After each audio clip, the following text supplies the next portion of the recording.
అందరికీ నమస్కారం. మనం దేవుని నామాలను జపిస్తాం కదా. అయితే ఎప్పుడైనా ఆలోచించారా, అవి కేవలం ప్రార్థనలేనా, లేక మన జీవితాన్ని మార్చే రహస్యాలేమైనా వాటిలో దాగి ఉన్నాయా? అవునండి, ఉన్నాయి.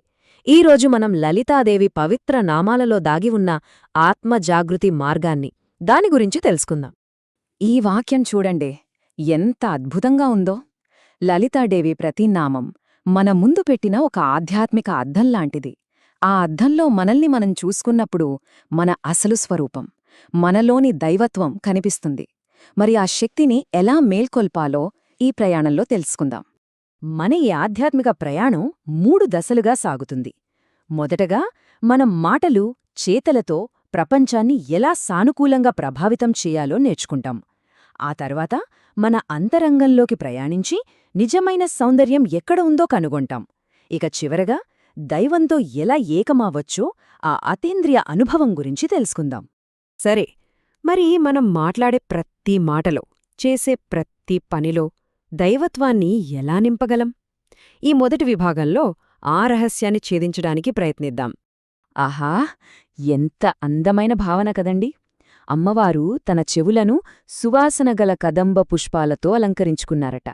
దీనిలో మనకొక అద్భుతమైన సందేశముంది. మన పనులు కూడా ఆ సువాసనలు వెదజల్లే పువ్వుల్లా ఉండాలి. మనం చేసే ప్రతి పని, మాట్లాడే ప్రతి మాట మన చుట్టూ ఉన్నవాళ్లకి ఆనందాన్ని, పాజిటివిటీని పంచాలి. మన జీవితమే ఒక పరిమళ భరిత పుష్పంలా మారితే అబ్బా, ఎంత బావుంటుందో కదా! ఇప్పుడు చూడండి, ఈ 4 నామాలను కలిపి చూస్తే ఒక అద్భుతమైన చిత్రం మన కళ్ల ముందు ఆవిష్కృతమవుతుంది. మన పెదవులు, మన శ్వాస, మన మాట, మన చిరునవ్వు ఇవన్నీ కేవలం మన శరీరంలోని భాగాలు కావు. అవి దైవత్వానికి వాహకాలుగా మారగలవు. మన మాటల్లోని దయ, మన ఉనికిలో ఉండే ప్రశాంతత, మన చిరునవ్వులోని వెచ్చదనం ఇవన్నీ మన చుట్టూ ఉన్న ప్రపంచాన్ని అద్భుతంగా మార్చగలవు. అయితే ఈ బాహ్య సౌందర్యం, ఈ మధురమైన వాక్కు ఇవన్నీ ఎక్కడ్నుంచొస్తున్నాయి? అసలు వీటన్నిటికీ మూలమెక్కడుంది? ఈ ప్రశ్న మనల్ని మన అన్వేషణలో తర్వాత దశకు తీసుకువెళ్తుంది. రైట్, మనం ఇప్పుడు మన ప్రయాణంలో 2వ దశకు చేరుకున్నాం. ఇక్కడ మనం బయటి ప్రపంచం నుంచి లోపలికి, అంటే అంతర ప్రపంచంలోకి అడుగు పెడుతున్నాం. ఎందుకంటే నిజమైన సౌందర్యం ఆభరణాలలో కాదు, మన ఆత్మలోనే ప్రకాశిస్తుంది.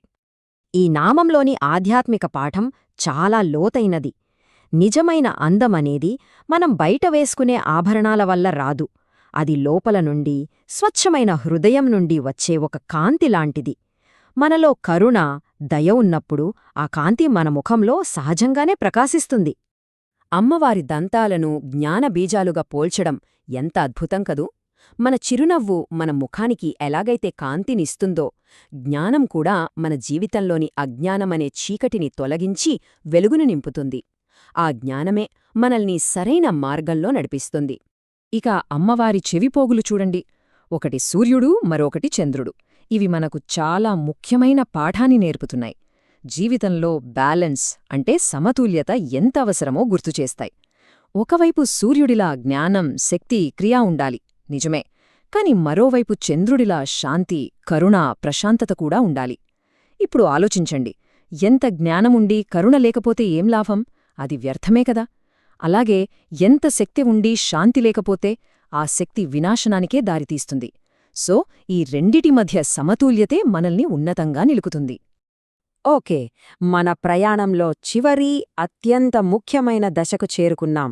ఇక్కడ మనం మాటలకు అందని, కేవలం అనుభవించగలిగే దైవిక భావనల గురించి తెలుసుకోబోతున్నాం. సాక్షాత్తూ మహర్షులే అమ్మవారి సౌందర్యాన్ని వర్ణించడానికి మాటలు చాలవని ఒప్పుకున్నారు.